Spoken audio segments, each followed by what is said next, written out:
I'm Judge Jeanine Pirro in for Laura Ingraham, and this is the Ingraham Angle. Former President Trump has returned to Pennsylvania for the first time since being shot there more than 2 weeks ago. He's expected to come to the stage at any moment, and when he does, we'll bring it to you live.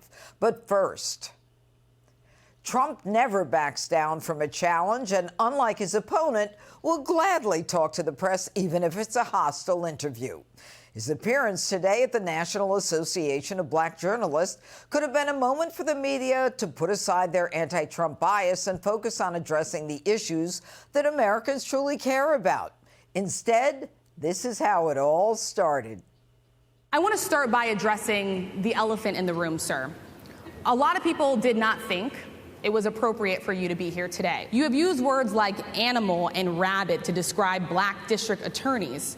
You've attacked black journalists, calling them a loser, saying the questions that they ask are, quote, stupid and racist. Why should black voters trust you after you have used language like that?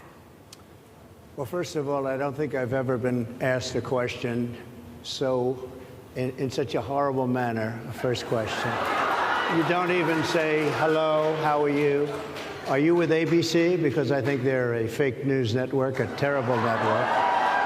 And I think it's disgraceful that I came here in good spirit.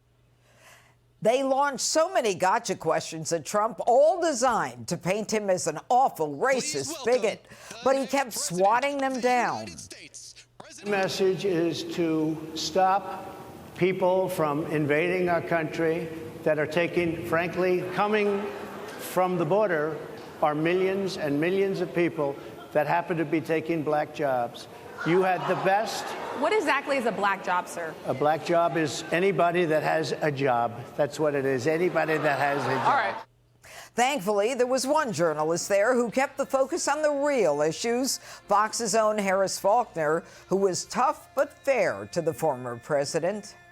What's your plan for the black community when it comes to money? Inflation is a disaster, and it's destroying our country, and it's destroying the black community probably as much or more So what do you do? Than any. What's your plan? You know what we have to do? We have to bring down the cost of energy, and that's going to bring down the cost of inflation.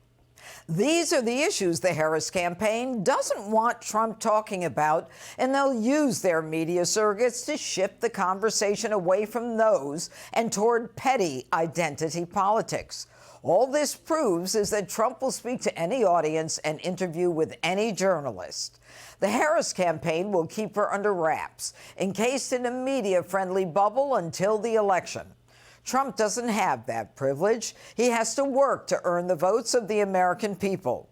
96 days to go, and he shows no sign of slowing down. Hey, Sean Hannity here. Hey, click here to subscribe to Fox News YouTube page and catch our hottest interviews and most compelling analysis. You will not get it anywhere else.